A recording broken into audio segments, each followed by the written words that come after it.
Beleza, gente? Estamos aqui então para a nossa quinta aula do semestre de 2020/3, aula de filosofia, né?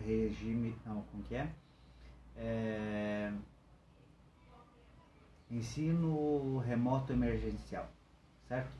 Bem, essa aula é a segunda aula sobre o segundo texto do primeiro tópico lá do cigarro, tá bom? Na primeira aula nós falamos sobre a origem do termo razão, né? Tanto a origem grega quanto a origem latina, né, romana, o termo em latim ratio, que é pelo menos foneticamente mais próximo do nosso termo razão, certo? E eu falava que a razão, né, a princípio tanto a nossa capacidade de organizar, de sistematizar, né? Por isso que na sua origem tem a ver com os termos contar, calcular, medir, separar. São todos processos que nos ajudam na organização da realidade. E são todos processos que nos ajudam a conceituar a realidade, certo? Lembrem que a filosofia é a área do conhecimento que trabalha com conceitos, né? É a área mais conceitual, né, do conhecimento, trabalha com conceitos sempre no sentido de tentar entender o todo do objeto conceituado, tá?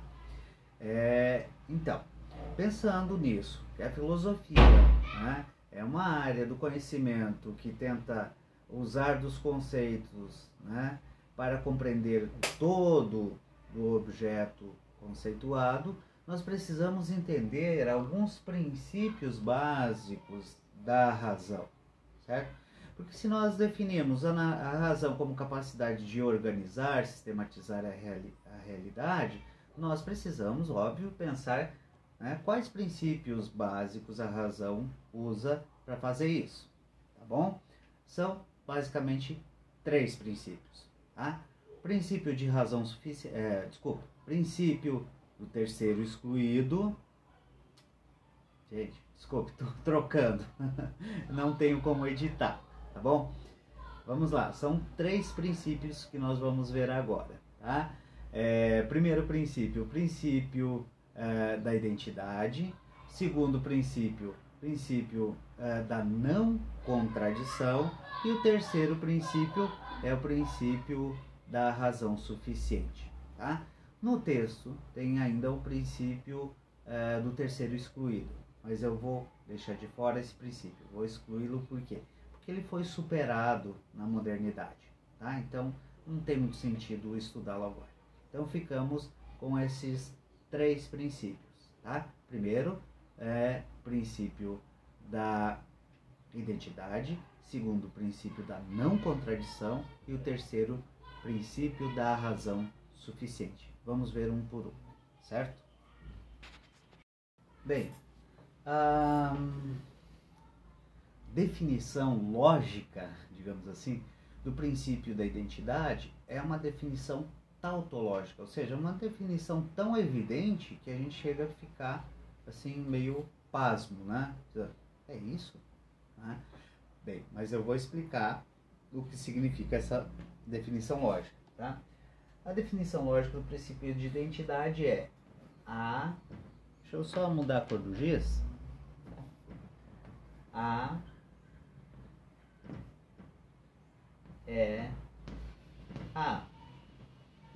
Colocar entre parênteses aqui, entre aspas, com a definição. A é A. Ué, é claro que A é A. A é idêntico a A. O A equivale a C. O que importa aqui não é só A é A, mas professor, isso não vai confundir a gente? Não, vejam bem. Esse A aqui se refere ao quê? Ao conceito. Este A aqui se refere ao objeto. Bem, então veja bem, o princípio de identidade diz que nós só podemos aceitar como verdadeiro um conceito que consegue estabelecer uma relação de identidade com o objeto. O que é uma relação de identidade? É uma relação na qual o conceito ele sempre consegue dizer aquilo que é essencial no objeto. Todo objeto do conhecimento, ele tem características essenciais e tem características que não são essenciais. Vamos ver um exemplo.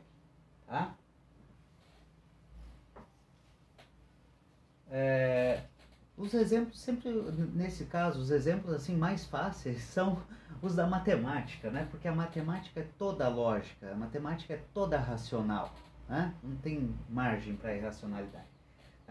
Então veja, como nós falamos na aula, na videoconferência, veja, aqui por exemplo, eu tenho uma figura, aqui eu tenho uma outra figura, aqui eu tenho outra figura.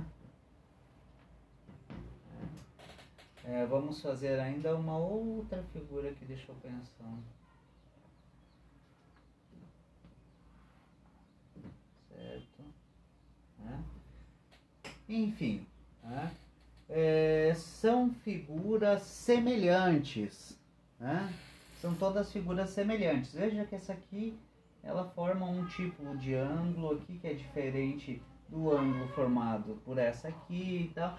Cada uma delas é diferente em vários aspectos, Tamanho, formato, enfim, os lados. Essa aqui pode ter o lado mais espichado, essa aqui é semelhante, mas tem esses ladinhos aqui mais achatados. Então, enfim, essas diferenças todas, em termos de conceito, elas não importam. Conceitualmente, o que importa nisso aqui tudo? O que esses 4 objetos têm em comum? Que nós podemos usar para conceituá-lo? Bom, todos são triângulos. Bem, isso é apenas o nome desses objetos. Mas nós não queremos saber apenas o nome, nós queremos saber como definir esses 3 objetos. E aí nós usamos um conceito. Conceito de triângulo, qual é?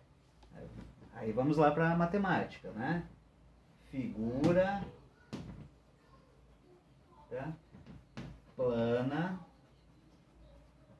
de 3 lados. Certo? Figura plana de 3 lados. Os lados precisam ser iguais? Não. Os lados precisam formar um ângulo de 90 graus? Não, exceto no triângulo retângulo, que aí é outro caso. É uma subdivisão do conceito de triângulo. Mas veja, o que é essencial nessas figuras todas? Todas são planas e todas têm 3 lados. Todos formam uma figura. Veja, se eu cortasse esse quadro aqui, assim, na diagonal, eu obteria um triângulo. Então, este nome triângulo, ele é aplicável a qualquer figura que possua essa propriedade de ter 3 lados, e de ser uma figura plana. Por que uma figura plana? Porque uma figura tridimensional aí já não é um triângulo, é uma pirâmide, aí tem outro nome. Então, qualquer figura plana de 3 lados passa a ser um triângulo, não porque alguém estabeleceu esse nome, mas porque essa definição, esse conceito de triângulo, ele é aplicável a toda e qualquer figura plana que tiver essas qualidades, ou seja, 3 lados. O segundo princípio, então, é o princípio da não contradição. O princípio da não contradição nada mais é do que um desdobramento do princípio da identidade. Por quê? Se entre conceito e objeto precisa haver uma relação de identidade, tudo que contradiz a noção de identidade, tudo que contradiz a identidade entre o conceito e o objeto, né, não pode ser aceito. Tá? Ou descaracteriza o objeto. Né? Descaracteriza o objeto como válido para aquele conceito. Então vejam só, por exemplo, né? Aqui, ó, um triângulozinho, um triângulozão, né? Um triângulozinho pequenininho, tá? As características, né, próprias de cada um deles, como tamanho, formato diferente, não importam. Né? Não são contraditórios com a identidade do triângulo, que é de ser uma figura plana de 3 lados. Agora, vejam bem, né? O tamanho, né? Se é desenhado com giz, com carvão, uma gota de sangue, seja lá como for, né? Continua sendo um triângulo. Isso não contradiz o conceito de triângulo, que é figura plana de 3 lados, ou de 3 lados. Tá? Agora vejam só, se por acaso, né, alguém desenhasse isso aqui, né? Aqui, outro lado aqui, e tchum. Opa, peraí, isso já não é mais um triângulo? Por quê? Ó, por menor que seja, isso aqui é um outro lado da figura. Né? Por quê? Porque aqui você forma um outro ângulo. Né? Então, veja bem, aqui nós temos uma contradição com o conceito de triângulo. Né? Por quê? Porque já não é mais uma figura plana de 3 ângulos, mas sim uma figura plana de 1, 2, 3, 4, 5 lados. Não são apenas 3. Pronto. Isso não pode ser chamado de triângulo. Por quê? Porque contradiz, né, entra em contradição com o conceito de triângulo. Certo? Então é assim, basicamente. Né? Princípio de identidade. Né? Toda vez que a gente conceitua, toda vez que a gente define alguma coisa, algum objeto de conhecimento, né, aquilo que a gente quiser, aquilo que a gente for trabalhar, seja na filosofia, na administração, no jornalismo, né? Quando a gente tenta definir um objeto, conceituar esse objeto, nós precisamos estabelecer uma relação de identidade entre o conceito e o objeto. Qualquer coisa que contradiga, né, cria um conflito. E nós precisamos resolver este conflito, certo? Daí que vem o processo de investigação da ciência e tudo mais. Geralmente é para resolver contradições, certo? Aqui nós poderíamos, né, por exemplo, né, tendo que calcular a área dessa figura, não dá para calcular como se calcula um triângulo. Né? Então nós temos que, né, criar aqui um pequeno retângulo, e aí um triângulo, e aí a gente consegue calcular a área desse e desse. Né? É uma forma de resolver a contradição. Bem, vamos para o próximo princípio. Vamos lá. Então, o terceiro princípio é o princípio da razão suficiente. O que diz esse princípio, o princípio da razão suficiente? Ele diz que todo evento natural, né, ou humano, ou da natureza, tanto faz, né, e mesmo o nosso raciocínio, ele precisa ter alguma razão de ser, alguma razão para acontecer. Esse princípio fica mais claro quando nós usamos um outro nome para defini-lo. Em vez de chamá-lo de princípio da razão suficiente, nós podemos chamar de princípio da causalidade.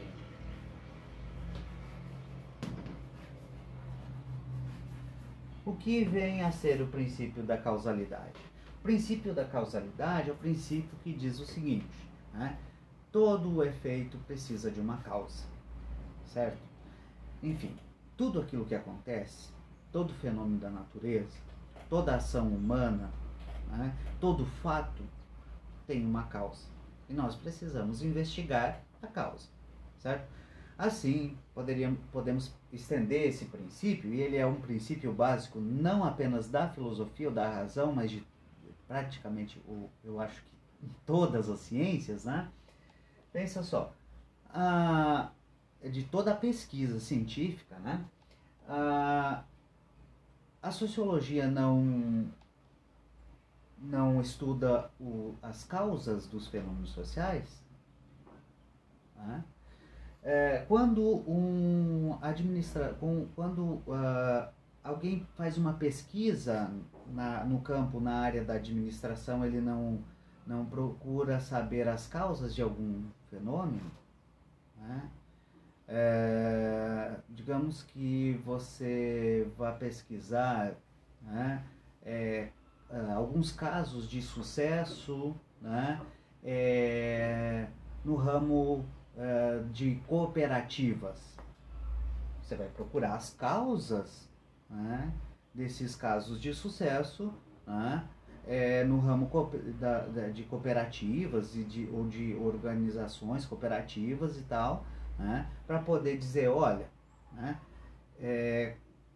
se você pretende, né, montar uma cooperativa, você deve seguir esses princípios. Por quê? Porque há uma relação de causa e efeito.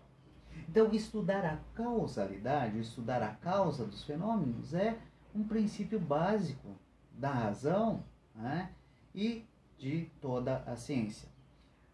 No jornalismo, por exemplo, né, quando você faz uma matéria, né, sobre um determinado fato, você não fica apenas na descrição do fato, você tenta, ou você precisa, né, seu espectador, o seu ouvinte, ou o seu leitor, né, quer saber também o porquê desse fato, né?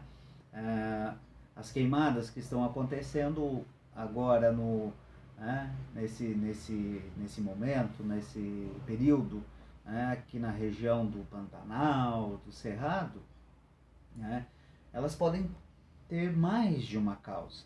Há causas naturais, há a intervenção do homem, e a intervenção do homem pode ser tanto acidental quanto intencional e criminosa. Enfim, uma causa não exclui necessariamente a outra, né? O que importa é que, né, quando a gente estuda a realidade e procura entendê-la racionalmente, nós precisamos compreender as causas do fenômeno, do objeto que nos estudamos, certo? Então ficamos assim, né? Princípio de identidade, ou seja, deve haver uma relação de identidade, né, necessária entre o conceito e o objeto conceituado. Esse é um primeiro princípio da razão. Princípio de não contradição, né? A relação entre o conceito e o objeto não pode suportar contradições, né? Quando há um conceito que define um objeto de uma forma e o objeto é diferente daquele definido pelo conceito, esse objeto não vale, né, como objeto de pesquisa, tá? E o terceiro princípio da causalidade, ou seja, todo objeto de estudo, né, à medida em que nós o estudamos, nós procuramos por suas causas. Tá bom, gente? E é isso.